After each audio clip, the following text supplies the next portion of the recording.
a quick message. Okay. When it comes to evil and principalities and forces of darkness, because we wrestle not against flesh, but we wrestle against principalities and the forces of darkness. Hear me out. Satan has been watching us for thousands of years, if not millions, if not billions. Well, no, we haven't. We exist from Adam. But, I'm sure Satan has seen a lot more than we know. So,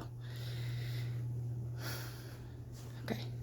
But evil can do its worst deeds from the people and places you least expect.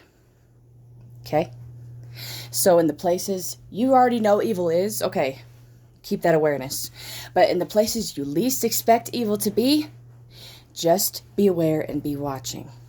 Now, don't just assume everybody's out to get you. Don't turn into a schizophrenic. Jesus has got your back, but his people are destroyed for lack of knowledge. Okay? So, and I'm sure Satan hates me for, calling out that he literally textualizes from narcissism. Narcissism is the complete MO of Satan himself. And these people who are narcissists, you need to understand that's not who they really are meant to be. We were not created to be evil. That's why sin is like a curse, and it puts us in cycles of hellacious pain and suffering, even disease and cancers, because flesh, I believe, was the manifestation of sin, because after they committed that sin, then they covered themselves. Why weren't they covering themselves before? Probably because, there wasn't flesh with private parts showing needing to cover. You know what I mean? After they sinned, they needed to cover themselves. So, hello, with the fig tree leaves, hello.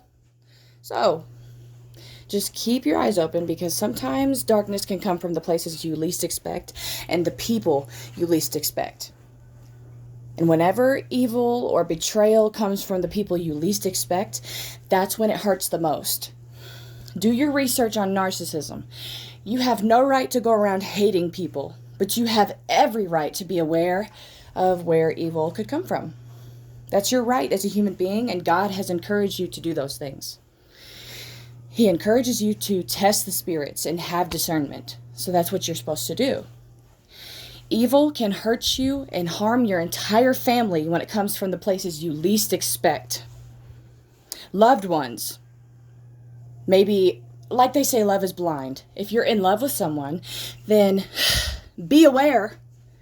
I'm not saying just go around with trust issues. Trust that God will show you if someone is planning or plotting against you and yours, okay? But if Satan exists, then surely he can hurt us the most coming from places we least expect him. Because if you don't expect him, how can you protect yourself? That's just a fact. God bless you. Maranatha. Stay aware. Pray for discernment. Keep a trust in God, because when you trust God and your trust is 100%, God's got your back. Trust God because he is worthy of your trust. Maranatha, and amen and amen.